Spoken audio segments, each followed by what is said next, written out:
श्रद्धा जो कन्या अंगिरा ऋषि को कबीर को पुलस्त ऋषि को प्रदान कले। पुलह को अनुरूपवती नाम कन्या को प्रतु को परम साध्वी गति नामक कन्या पुलह को प्रदान कले।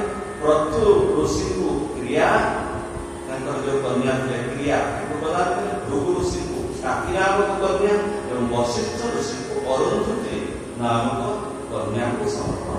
अथर्व ऋषि को से शांति नामक कन्या प्रदान कर जो शांति द्वारा कि यज्ञ कर्म सफलता सहित संपूर्ण करा। कर्दम से विवाहित ऋषि मान पत्नी मान सहित विशेष संस्कार कर विदुर एपरी भाव विवाह होगा से ऋषि मैंने कर्दम आज्ञा नहीं अत्यंत आनंद निज निज आश्रम चले। कर्दम आश्रम में साक्षात देवादेव श्रीहरि अवतार नहीं कर्दम एकांत स्थान प्रणाम कर कौन है ना कपिल भगवान से प्रकट है। तेणु कपिल भगवान प्रकट हवा पर कन्या मैंने विवाह ने एवं सी सन्यास आश्रम को ग्रहण करने इच्छा प्रकाश कले। घरे स्वयं भगवान किंतु ये तो संकल्प कर पुत्र उत्पन्न मात्र के सन्यास तेणु स्वयं भगवान घरे आसे अवतार ग्रहण कर कपिल भगवान किंतु पिता प्रतिज्ञा अनुसार सन्यास आश्रम को से गमन कर से भगवान को प्रणाम करके एकांत कर्दम ऋषि कपिल भगवान को प्रणाम करके कहे अहो पापच्य माना नीरये शैल मंगलैः कालेन भूयसा नूनं प्रसीदन्ति च देवताः बहुजन्म विपक्वेन सम्यक् जोग समाधिना द्रष्टुं यतन्ति जतय शून्यागारेषु जत्पदं स एव भगवानस्य हेरनं न गणच्चनः गृहेषु जातकाम्यान् जः स्वानं पथ्यभूषणः। प्रणाम करी कहले आहा पाप कर्म हेतु ये दुखमय संसार नाना प्रकार कष्ट भोग करुवा व्यक्ति प्रति देवगण तो बहु काल व्यतीत प्रसन्न किंतु योगी जन माने अनेक जन्मर साधना द्वारा लाभ कर सुदृढ़ समाधि बल जहाँ स्वरूप दर्शन पाई प्रयत्न कर भक्त जनकर रक्षा करता से श्री हरि मो परी विषय लोलुपर अवहेला आदि को मनरे न धरी आज मो घरे आपण वास्तव में भक्त मान सम्मान बढ़ाई था निज वचन को सत्य प्रतिपादित करी सांख्य योग उपदेश देवा निमंत्रे ही आपण मो घरे अवतीर्ण हुए। बोले कपिल भगवान की जय। भगवान आपण प्राकृत रूप रहित आपणकर जो चतुर्भुज आदि अलौकिक रूप रही आपणकर योग्य रूप आपणकर जो मनुष्य सदृश रूप भक्त मान को खूब भल लगे ताहा आपण को भी बहुत भल लगे। आपणकर पाद पीठ तत्व ज्ञान इच्छा करुवा विद्वान मानकर सर्वदा बंदनीय एवं आपण ऐश्वर्य वैराग जस ज्ञान वीर्य ओ श्री परिपूर्ण आपणकर ठारे मो शरण नमुछि त्वां सुरिपि तत्तो बुभुत्सयाधा शराभिवादागणपादपीठम् ऐश्वर्य वैराग्य यशो बबोध विद्य श्रियामृतमहं प्रपद्ये परं प्रधानं पुरुषं महान्तं कालं कवि त्रिभुतं लोकपालं आत्मानुभूत्यानुगत प्रपञ्च स्वच्छन्द शक्तिं कपिलं प्रपद्ये आस्माभिरुच्यते पतिष्वजान त्वयावतीर्णान् उदात्तकामः परिव्रजत पदविमातितोहं चरिष्यत्वा बुद्धियुञ्जन विशुकरम्। भगवान आपण प्राकृत रूप रहित आपणकर जो चतुर्भुज आदि अलौकिक रूप रही आपणकर योग्य रूप। भगवान आपण हूँ परम ब्रह्म सकल शक्ति आपण ଅଧୀନ, ଆପଣ ସର୍ବଜ୍ଞ ପରମାତ୍ମା, ଆପଣ ହିଁ ପ୍ରକୃତି, ପୁରୁଷ, ମହତ୍ତ୍ୱ, କାଳ, ତ୍ରିବିଧ ଅହଙ୍କାର ସମସ୍ତ ଲୋକ ଲୋକପାଳଙ୍କ ରୂପରେ ପ୍ରକଟିତ ହୁଅନ୍ତି ତଥା ଏହି ସମସ୍ତ ପ୍ରପଞ୍ଚକୁ ଚେତନ ଶକ୍ତି ଦ୍ୱାରା ନିଜ ଭିତରେ ଲୀନ କରିବେ। ତେଣୁ ଆପଣ ଏହି ସବୁର ଅତୀତ, ମୁଁ ଏହି କପିଳ ରୂପଧାରୀ ଆପଣଙ୍କର ଶରଣ ନେଉଛି। ପ୍ରଭୁ, ଆପଣଙ୍କ କୃପାରୁ ମୁଁ ତ୍ରିବିଧ ଋଣରୁ ମୁକ୍ତ ହୋଇଗଲି ଏବଂ ମୋର ସବୁ ମନୋରଥ ପୂର୍ଣ୍ଣ ହୋଇଗଲା। ଏଥର ମୁଁ ସନ୍ନ୍ୟାସ ମାର୍ଗ ଗ୍ରହଣ କରି ଆପଣଙ୍କୁ ଚିନ୍ତନ କରିବା ସହିତ ଶୋକ ରହିତ ହୋଇ ବିଚାର କରେ। ଆପଣ ତ ସମସ୍ତ ପ୍ରଜାଙ୍କର ସ୍ୱାମୀ, ତେଣୁ ମୁଁ ସନ୍ନ୍ୟାସ ନେବା ନିମନ୍ତେ ଆପଣଙ୍କର ଆଜ୍ଞା ଚାହୁଁଛି। ଶ୍ରୀ ଭଗବାନ କପିଳ ଭଗବାନ କହିଲେ ଯେ ପୁତ୍ର ରୂପରେ ଅବତୀର୍ଣ୍ଣ ପୁତ୍ର ରୂପରେ କପିଳ ଭଗବାନ ନିଜ ପିତା କର୍ତ୍ତବ୍ୟ ମୟା ପ୍ରତଂ ହି ଲୋକସ୍ୟ ପ୍ରମାଣଂ ସତ୍ୟ ଲୌକିକେ ଲୌକିକେ ତଥା ଜନି ମୟା ତୁଭ୍ୟଂ ୟଦୋଚ ମୃଦଂ ତୁମି। ଭଗବାନ କହିଲେ, ହେ ମୁନିବର, ସଂସାରରେ ବୈଦିକ ଲୌକିକ ସବୁ କର୍ମରେ ମୋ କଥାକୁ ହିଁ ପ୍ରମାଣ କରି କରାଯାଏ। ଭଗବାନ କହୁଛନ୍ତି, ମୋ ବଚନ ହିଁ ହେଉଛି ସଂସାରର ସମସ୍ତ ବୈଦିକ ଲୌକିକ ଯେତେ କର୍ମ ତାର ପ୍ରମାଣ ହେଉଛି ମୋର ବାକ୍ୟ। ଭଗବାନଙ୍କର ବଚନ ହେଉଛି ପ୍ରମାଣ। ଭଗବାନ ଯାହା କହିଛନ୍ତି ତାହା ହେଉଛି ପ୍ରମାଣ। ତେଣୁ ମୁଁ ଆପଣଙ୍କ ଘରେ ଅବତୀର୍ଣ୍ଣ ହେବି ବୋଲି ଆପଣଙ୍କୁ ଯେଉଁ ବଚନ ଦେଇଥିଲି ତାହାକୁ ସତ୍ୟ କରିବା ନିମନ୍ତେ ମୁଁ ଏଠାରେ ଅବଦାନ ନେବି। ଯେଉଁ ମୁନିମାନେ ଲିଙ୍ଗ ଶରୀରରୁ ମୁକ୍ତ ହୋଇଯିବାକୁ ଇଚ୍ଛା କରନ୍ତି ସେମାନଙ୍କୁ ଆତ୍ମ ସାକ୍ଷାତକାରରେ ସାହାଯ୍ୟ କରିବା ତଥା ପ୍ରକୃତି ଆଦି ତତ୍ତ୍ୱକୁ ବିବେଚନା କରିବା ନିମନ୍ତେ ହିଁ ଇହଲୋକରେ ମୋର ଜନ୍ମ। ସାଂଖ୍ୟ ଯୋଗର ବିସ୍ତାର କରିବା ପାଇଁ କପିଳ ଭଗବାନ ଅବତାର। ସାଂଖ୍ୟ ଆତ୍ମଜ୍ଞାନ ଲାଭର ସୂକ୍ଷ୍ମ ମାର୍ଗ ବହୁ କାଳରୁ ମୁକ୍ତ ହୋଇଯାଇଛି। ଆତ୍ମଜ୍ଞାନ ଲାଭର ସୂକ୍ଷ୍ମ ମାର୍ଗ ବହୁ କାଳରୁ ମୁକ୍ତ ହୋଇଯାଇଛି। ତାକୁ ପୁଣି ପ୍ରବର୍ତ୍ତିତ କରିବା ପାଇଁ, ପୁନଃ ପ୍ରତିଷ୍ଠିତ କରିବା ପାଇଁ ମୁଁ ଅବତାର। ଭଗବାନ ବାରମ୍ବାର ଧର୍ମ ପ୍ରତିଷ୍ଠା କରିବା ପାଇଁ ଆସନ୍ତି, ଧର୍ମ ସଂସ୍ଥାପନ କରିବା ପାଇଁ। ନିଜେ ଭଗବାନ ଆସିଛନ୍ତି ସାଂଖ୍ୟ ଯୋଗ ପ୍ରତିଷ୍ଠା କରିବା ପାଇଁ। ନିଜେ ଭଗବାନ ଆସିଛନ୍ତି ଆତ୍ମଜ୍ଞାନ ଲାଭର ଯେଉଁ ମାର୍ଗ ସିଏ ବିଲୁପ୍ତ ହୋଇଯାଇଥିଲା, ପୁଣି ତାକୁ ପ୍ରତିଷ୍ଠା କରିବା ପାଇଁ ଭଗବାନ ବାରମ୍ବାର ଅବତାର ଗ୍ରହଣ କରନ୍ତି। ଏବଂ ଭଗବାନ ଯେଉଁ ବଡ଼ ବଡ଼ ମହାପୁରୁଷ ଏମାନେ ସବୁ ତାଙ୍କ ଅଂଶ ବିଭୂତି ସବୁ। ତେଣୁ ଭଗବାନ ନିଜେ ବହୁବାର ଆସନ୍ତି।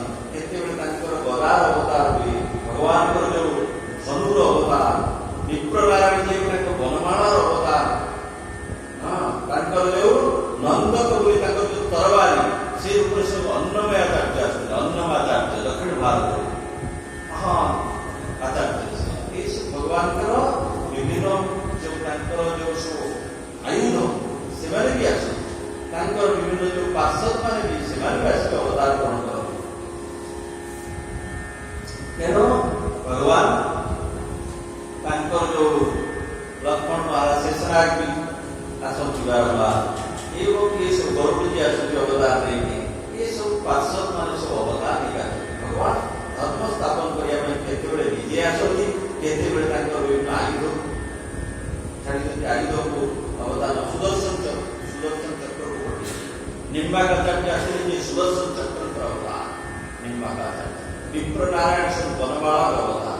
ଭଗବାନଙ୍କର ଯେଉଁ ଦରବାରୀ ନନ୍ଦକ ଅନ୍ନମାଚାର୍ଯ୍ୟ, ସ୍ୱୟଂ ଶେଷନାଗ ଆଇଲେ ରାମାନୁସ୍ୱାମୀଙ୍କ ଉପରେ, ସ୍ୱୟଂ ରାମାନନ୍ଦାଚାର୍ଯ୍ୟ ଆଇଲେ ରାମ ସ୍ୱୟଂ ଆସିଲେ। ଭଗବାନ ବାରମ୍ବାର ଅବତାର ମହାପ୍ରଭୁଙ୍କ ଉପରେ ସ୍ୱୟଂ ଭଗବାନ ଆସିଲେ। ରାଧାକୃଷ୍ଣଙ୍କର ମିଳିତ ହୃଦୟ ଭିତରେ ସବୁବେଳେ ରାଧାଙ୍କର ଭାବ, କୃଷ୍ଣ କୃଷ୍ଣ ହା କୃଷ୍ଣ ନିରନ୍ତର ବନ୍ଦନ କରୁଛନ୍ତି। କିନ୍ତୁ ଶରୀର ଶ୍ରୀକୃଷ୍ଣଙ୍କର ଉଜ୍ଜ୍ୱଳ ସୁନା ସୁବର୍ଣ୍ଣମୟ କାନ୍ତି ତାଙ୍କର ଦିବ୍ୟ ଶରୀର। ଭଗବାନ ବାରମ୍ବାର ବହୁବାର ଶାସ୍ତ୍ରରେ ତ ମାତ୍ର 24 ଅବତାରର ବର୍ଣ୍ଣନା ହେଇଛି, କିନ୍ତୁ ଭଗବାନ କେତେ ଅବତାର ନେଇଛନ୍ତି ତାର କିଛି ତୁଳନା। ବହୁବାର ଭଗବାନ ଅବତାର ନେଇଛନ୍ତି, ଭଗବାନ ବହୁବାର ଅବତାର ନେଇଛନ୍ତି। ଭଗବାନ ଧନ୍ନା ଜାତକ କ୍ଷେତ ଆସିକି ଜଗିଲେ, ତାଙ୍କ ଘରେ ତାଙ୍କର ଚାକର ହେଇଗଲେ ଭଗବାନ, ତାଙ୍କର ଚାକର ହେଇକି ତାଙ୍କ କ୍ଷେତ ଜମି ଆସିକି ଜଗିଲେ।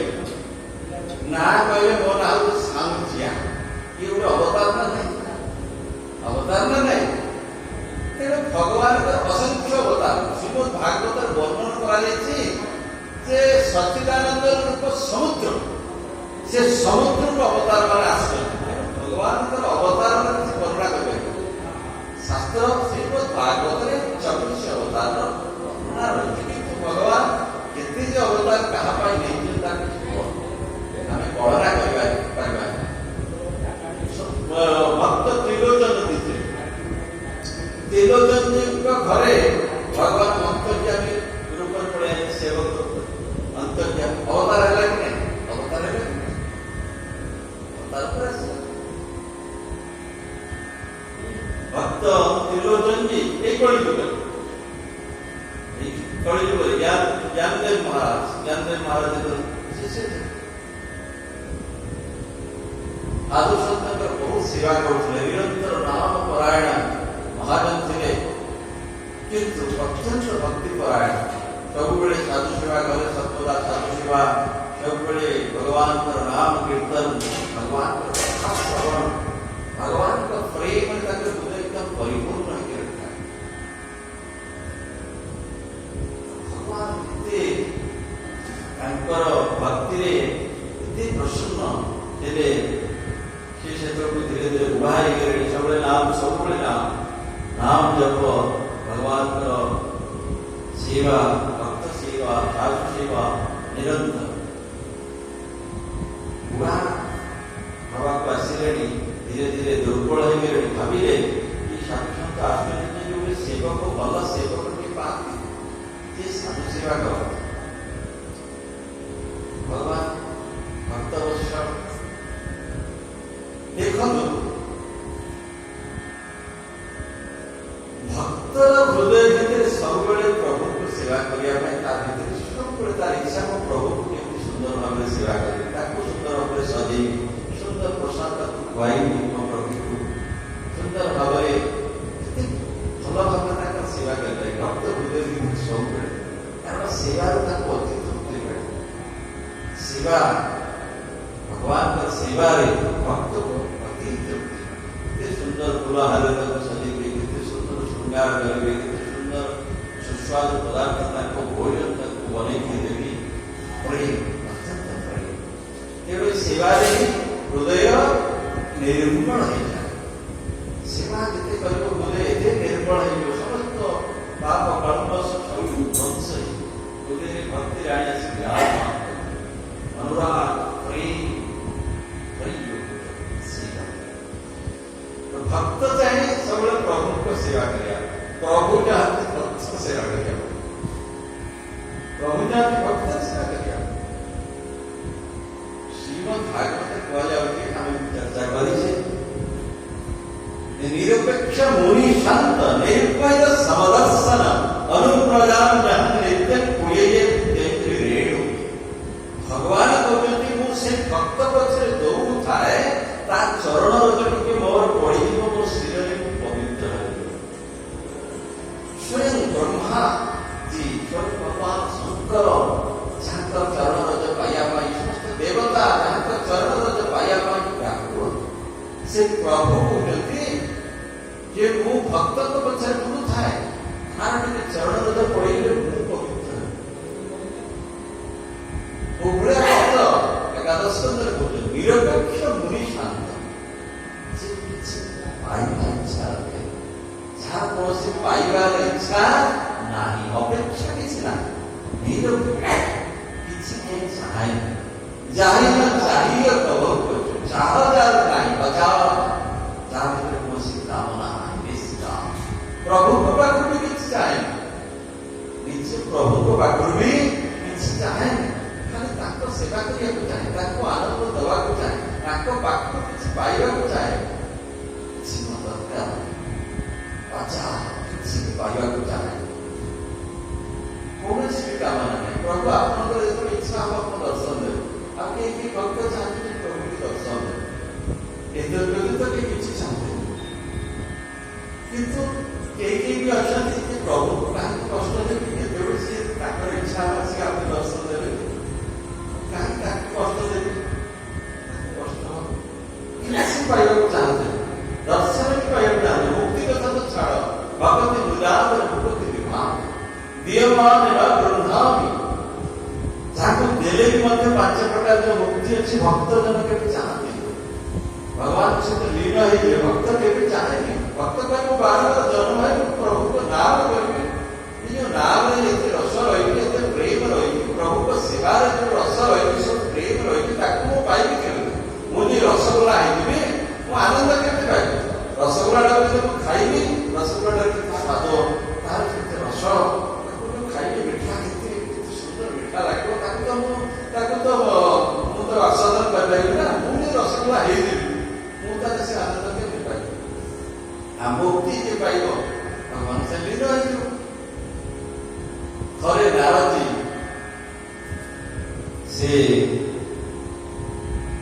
जाइछन्ति वृंदावन वृंदावन देखुछन्ति भगवान नंदना भगवान एकदम छोट एकदम छोट तो से पाचे दिन छोड़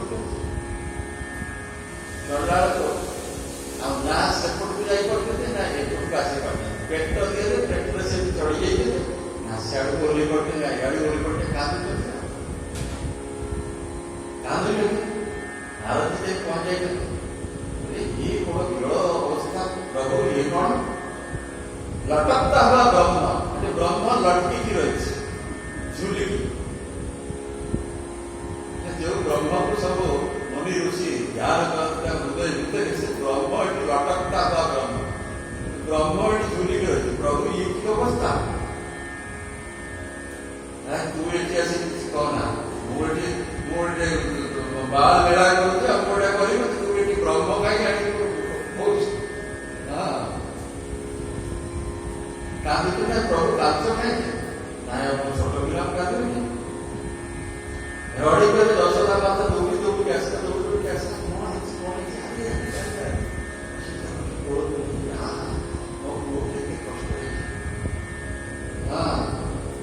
नारद जी का आखिर लुह पड़े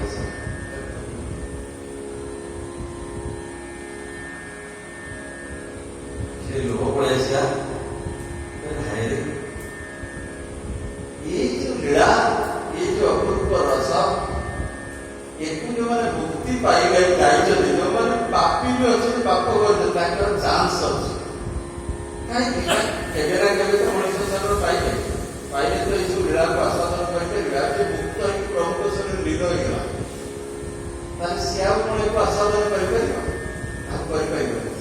कथा भाविकी बंधु करके कांदी प्रभु के खाली नाराज कहीं मुक्त हो गए दुर्भाग्य बात ये सौभाग्य पाइबे आप लीला आस्वादन करवा एक साथ मुक्त है भक्त जन के चाहते मुक्ति मुक्ति निरादर भक्ति लुभा पांच प्रकार मुक्ति रही किंतु भक्त मैंने साजुज्य मुक्ति चाहते साजुज्य मुक्ति मैंने भगवान सहित लीन सारूप्य मुक्ति भगवान को बढ़िया वैकुंठ धाम जो था जी वैकुंठ प्राप्ति हम चतुर्भुज समस्त वैकुंठ समस्त चतुर्भुज केवल भगवान समस्त जय विजय देखो जय विजय जो द्वार में सब मूर्ति देखो सब चालू हो गया शंकर चक्र लगा समस्त तो जो पक्ष देश शिव चिन्ह नथिव वैजयंती बाला नथिव समस्त सब चतुर्भुज तेणु सारूप्य मुक्ति भगवान को बड़ा रूप लाभ आगे हूँ सारूप्य मुक्ति भगवान को लोक बास भगवान को बड़ा ऐश्वर्य लाभ भगवान को समीप बास ये पांच प्रकार मुक्ति रही आगे साजुज्य मुक्ति ये भगवान सहित लीन है भगवान सहित लीन है लुण जाकि मिल जाऊँ पानी दे लुणर ବିରାଟ ବଡ଼ ଲୁଣ ମୁଣ୍ଡାଟିଏ ଆମେ ଯଦି ତାକୁ ଆମେ ଫିଙ୍ଗିଦେବା ସମୁଦ୍ର ବୁଲି ରହିବ ତାର ମିଳିଯିବ, ସେ ମିଶିଯିବ ସିଏ। ତେଣୁ ସିଏ ଦେଖୁନ ଯିଏ ଭଗବାନ ସହିତ ମିଶିଗଲା ତାହେଲେ ସିଏ ଆଉ ଏଇ କ୍ରୀଡ଼ାକୁ ଆସ୍ୱାଦ କରିପାରିବ ନାହିଁ। ତେଣୁ ଭକ୍ତଜନ କେବେ ଚାହାନ୍ତି ମୁକ୍ତି ନିରାଶ ସେମାନେ ସବୁବେଳେ ଭକ୍ତିକି ଚାହାନ୍ତି, ଭକ୍ତିକି ନିରାଦର କରନ୍ତି, ଭକ୍ତିକି ଚାହାନ୍ତି। କାରଣ ଭକ୍ତିରେ ଯୋଉ ସୁଖ, ଯୋଉ ଭକ୍ତି ରସକୁ ଆସ୍ୱାଦନରେ ଯୋଉ ଆନନ୍ଦ, ଯୋଉ ତୃପ୍ତି, ଯୋଉ ସୁଖ ତାକୁ ସେମାନେ କରିବାକୁ ଚାହାନ୍ତି। କାରଣ ଭଗବାନ ସହିତ ଲୀନ ହେଲେ ଆମେ ଯଦି ରସଗୋଲା ହେଇଯିବା, ଆମେ ଯଦି ରସଗୋଲା ବନିଯିବା ତାହେଲେ ରସଗୋଲାର ସ୍ୱାଦଟା ଆମେ ଚାଖିପାରିବା। ଆମେ ଯଦି ଗୋଟେ ପିମ୍ପୁଡ଼ି ଭଳିଆ ହେଇକି ରହିବା, ଜଞ୍ଜାଟିଏ ହେଇକି ରହିବା, ତାକୁ ଆମେ ଟିକେ ତାକୁ ଆମେ ଚାଖିବା, ତା ରସଟା ପାଇବା ନା। ତେଣୁ ସିଏ ଭଗବାନଙ୍କ ସେବା ଭକ୍ତ ଚାହେଁ ପ୍ରଭୁଙ୍କ ସେବା କରେ, ପ୍ରଭୁଙ୍କ ନାମ କରେ, ପ୍ରଭୁଙ୍କ ନାମ କି ରସ, प्रभु का कथा की रसम। श्रीमद् भागवत कहे जिसे उस रस का चस्का लगे वो उसे कैसे छोड़ सके। अर्थात भगवान का जो भगवत कथा जो रस, भगवान का सेवा जो रस, भगवान का नाम जो रस, से रस को चाखी गला ଯେପର୍ଯ୍ୟନ୍ତ ଯାହାର ସ୍ୱାଦ ପାଇ ନାହିଁ ସେ ପର୍ଯ୍ୟନ୍ତ ସେ ତାକୁ ତା ମହିମା ବୁଝିପାରିବ, ତାକୁ ନିରସ ଲାଗେ। ଯେତେବେଳେ ସେ ରସ ଚାଖିଗଲା, ସେ ରସରେ କି ସୁଖ ରହିଛି, କି ଆନନ୍ଦ ରହିଛି, କି ସ୍ୱାଦ ଅଛି, ସେ ସ୍ୱାଦକୁ ଥରେ ଯେତେବେଳେ ପାଇଗଲା, ହରି କଥାମୃତ, ହରି ନାମାମୃତ, ହରିଙ୍କର ସେବାର ଯୋଉ ଆନନ୍ଦ, ହରିଙ୍କ ସ୍ମରଣରେ ଯୋଉ ଆନନ୍ଦ, ତାଙ୍କ ରୂପକୁ ଧ୍ୟାନ କରିବାର ଯୋଉ ଆନନ୍ଦ, ତାଙ୍କର ଭକ୍ତଜନଙ୍କ ସେବାର ଯୋଉ ଆନନ୍ଦ, ଏକୁ ଜଣେ ଥର ଅନୁଭବ କରିଗଲା। ତେଣୁ ସେ ତାକୁ କେମିତି ଛାଡ଼ିପାରିବ? ଆଉ ତା ପାଇଁ ସମସ୍ତ ଜାଗତିକ ରସ, ସମସ୍ତ ଜଗତର ଐଶ୍ୱର୍ଯ୍ୟ, ଜଗତର ପଦ ପଦବୀ, ମାନ, ମର୍ଯ୍ୟାଦା ଯାହା କିଛି ତା ପାଇଁ ସେ ତୁଚ୍ଛ। ଯୋଉଥିପାଇଁ କି ବଡ଼ ବଡ଼ ମହାତ୍ମା ତାଙ୍କ ପାଇଁ ଏସବୁ କିଛି ତାଙ୍କୁ ଆକର୍ଷଣ କରିପାରେ। ଗୌତମ ବୁଦ୍ଧ, ମହାବୀର, ବଡ଼ ବଡ଼ ସବୁ ବହୁତ ବଡ଼ ବଡ଼ ରାଜା ସବୁ, କିନ୍ତୁ ତାଙ୍କୁ ଏ ଐଶ୍ୱର୍ଯ୍ୟ ସବୁ ତୃଣବତ ତାଙ୍କୁ ତ୍ୟାଗ କରିକି ସେମାନେ ଭଗବାନଙ୍କ ଧ୍ୟାନରେ ସେବା ମଗ୍ନ ହେଇଗଲେ। ଭଗବାନଙ୍କର ଅସୁବିଧା ଭକ୍ତ ତ୍ରିଲୋଚନ ସିଏ ହରି କଥା ରସକୁ ଅନୁଭବ କରିଦେଇଥିଲେ, ହରି ନାମର ରସକୁ ଅନୁଭବ କରିଦେଇଥିଲେ। ହାତରେ କାମ ଚାଲିଥିଲେ, ମୁଖରେ ସବୁବେଳେ ନାମ, ଭୟରେ ସ୍ୱପ୍ନରେ ଜାଗରଣୀ ସବୁବେଳେ ତାଙ୍କର ନାମ। ଆମେ ପଢିଥିଲା ଭଗବାନ କା ପଛେ ପଛେ ଥାଆନ୍ତି ନିରପେକ୍ଷ, ଯେ କିଛି ପାଇବାକୁ ଚାହେଁ ନିରପେକ୍ଷ, ଯାହି ନ ଚାହିଁବ କବରୁ କଛୁ ତୁମ ସନ ସହଜ ସ୍ନେହ ରାମ ବସୁ ଦାସ ରସୁ ରାଉ ଯେ କେବେ କିଛି ପାଇବାକୁ ଚାହେଁ ତା ଭୁଲେ ଭିତରେ ହେ ରାମ ଆପଣ ବିରାଟ କିଛି ଚାହେଁ ନିରପେକ୍ଷ ମୁନି, ଯେ ମନନଶୀଳ, ମନକୁ ସବୁବେଳେ ଭଗବାନଙ୍କୁ ଚରଣରେ ରଖିଛି। ଭଗବାନ ମାଗନ୍ତି ମନ ପ୍ରଦାନ କର। ଆମେ ସମସ୍ତେ ଫୁଲ ଦଉଛେ, କିନ୍ତୁ ସବୁଠୁ ସୁନ୍ଦର ଫୁଲ ହଉଛି ସୁମନ। ଫୁଲର ଗୋଟେ ନାଁ ହଉଛି ସୁମନ। ସୁନ୍ଦର ମନ ହଉଛି ଗୋଟେ ବଢିଆ ଫୁଲ, ତା ଭଳିଆ ଫୁଲ କିଛି ନାହିଁ। ଭଗବାନ ଗୀତାରେ ବାରମ୍ବାର କହୁଛନ୍ତି ମଜ୍ଜନ୍ମିତ ମନ ବୁଦ୍ଧି, ତୁ ମନ ବୁଦ୍ଧିକି ମୋତେ ଅର୍ପଣ କରିଦେ। ମନମନା ଭକ୍ତା ମଜ୍ଜାତି ମାନ ନମସ୍କୁରୁ ମାମେ ବଶ୍ୟସି ଯୁକ୍ତି ଆତ୍ମାନା ମତ୍ପରାୟଣ। ତୁ ମନକୁ ମତେ ଅର୍ପଣ କରିଦେ, ମନ ମତେ ଦେଇଦେ, ମନମନା ଭବ, ମୋର ଭକ୍ତି କର, ମତେ ପ୍ରଣାମ କର, ମାନ ନମସ୍କାର। ତେଣୁ ଭଗବାନ କହୁଛନ୍ତି ମନକୁ ମତେ ଅର୍ପଣ କରିଦେ। ବାରମ୍ବାର ମଜ୍ଜୈବ ମନ ଆଦର୍ଶ ବହି ବୁଦ୍ଧି ନିବେଶୟ, ମନକୁ ତୁ ମତେ ଅର୍ପଣ କର, ନିରନ୍ତର ମତେ ଚିନ୍ତନ କର। ଆମେ କଣ କରୁଛେ ନା ଜାଗତିକ ଚିନ୍ତନକୁ ଅହରହ ଭିତରେ ଜାଗତିକ ଚିନ୍ତନ ଚାଲିଛି। ଆମେ ଯଦି ଆମ ଚିନ୍ତନକୁ ଆମେ ଯଦି ନ ସୁଧାରିବା, ଆମେ ଯଦି ଆମ ସ୍ମରଣକୁ ନ ସୁଧାରିବା, ଆମେ ଯଦି ଆମ ମନକୁ ନ ସୁଧାରିବା, କାରଣ ମୃତ୍ୟୁକୁ ଭରସା ନାହିଁ। କୋଉ ମୁହୂର୍ତ୍ତରେ ମୃତ୍ୟୁ ଆସିପାରେ, କୋଉ ମୁହୂର୍ତ୍ତରେ ମୃତ୍ୟୁ ଆସିପାରେ, ତା ପାଇଁ କିଛି ଭରସା ନାହିଁ। ଯେମିତି ଗୋଟେ ପାଣି ଫୋଟକା ସେଇଭଳିଆ ଏଇ ଶରୀର, କୋଉ ମୁହୂର୍ତ୍ତରେ ଏ ଶରୀର ଯାଇପାରେ। କିନ୍ତୁ ଆମେ ଯଦି କୋଉଠି ଗୋଟେ ଯାଉଛେ, ଏମିତି ଯଦି ଭୁବନେଶ୍ୱର ଯିବା ପାଣି ବୋଟଲଟେ ଗୋଟେ ସାଙ୍ଗରେ ରଖୁଛେ, ବେଗରେ ଗୋଟେ ଗାମୁଛାଟେ ରଖୁଛେ, କି ଆଉ ଗୋଟେ କ'ଣ ଜିନିଷଟେ ରଖୁଛେ, କି ଗୋଟେ ଟର୍ଚ୍ଚ ଲାଇଟ୍ ଗୋଟେ ରଖୁଛେ, ଆସିଲା ବେଳକୁ କ'ଣ କ'ଣ ଆମେ ଗୋଟେ ସାଙ୍ଗରେ ରଖୁଛେ, ଏଠି ବାଟେ ଯାଉଛି। ଆଉ ଟିକେ 5 ଦିନ 10 ଦିନ ଗଲେ କେତେ ଗୁଡ଼ା ମେଡ଼ିସିନ ଧରିକି ସବୁ ଯାଉଛି। ଶୀତ ଦିନ କମଳା ନେଇକି ଯିବାକୁ ପଡ଼ିବ, ମେଡ଼ିସିନ ନେଇକି ଯିବାକୁ ପଡ଼ିବ, ନେଇକି ଯିବାକୁ ପଡ଼ିବ। କିନ୍ତୁ ଆମେ ଯୋଉ ଯିବା ସେଇ ଯୋଉ ଅଜଣା ରାଜ୍ୟ, ଯୋଉ ରାଜ୍ୟ ଆମର କର୍ତ୍ତା ନାହିଁ, ଦୃଶ୍ୟ ହେଇଯିବ, ଆମେ ଯୋଉ ରାଜ୍ୟକୁ ଯିବା ତା ପାଇଁ ଆମେ କ'ଣ ପ୍ରସ୍ତୁତି କ'ଣ ନେଇଛେ? ଆମେ ସିନା ଏଠି ଆମେ ଭାବୁଛେ ଆମର ଟ୍ରେନ ଟିକେଟ କରିଛେ, ଆମେ ବୃନ୍ଦାବନ ଯିବା 15 ଦିନ ପରେ, ଟ୍ରେନ ଯିବ 15 ଦିନ ପରେ ଯିବ, ଆମେ ରେଡି କରି ହଁ 15 ଦିନ ତ ଅଛି, ଆଉ ଯିବା ପୂର୍ବରୁ ସକାଳୁ ପ୍ୟାକିଂ କରିବ। କିନ୍ତୁ ଏଠି ତ କିଛି ଭରସା ନାହିଁ ନା, ସାଙ୍ଗେ ସାଙ୍ଗେ ଆସିଯାଇପାରେ।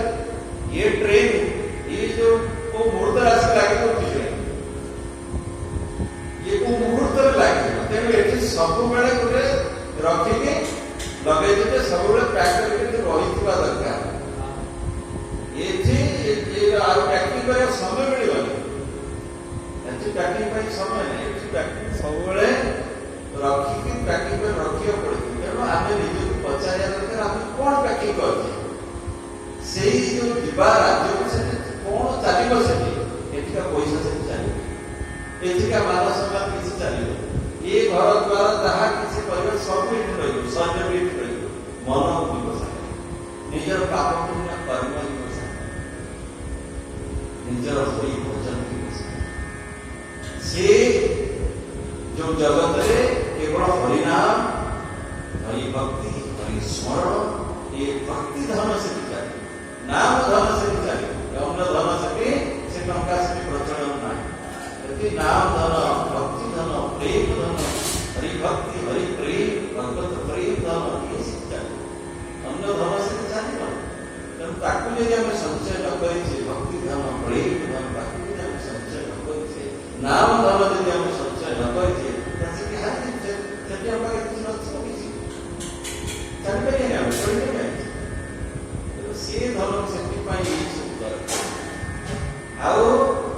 पाप कर्म यदि आम निवृत्त न हो पापर गंठरी धरिक बोई बोई जा बहुत दुर्गति भोग करा पड़े।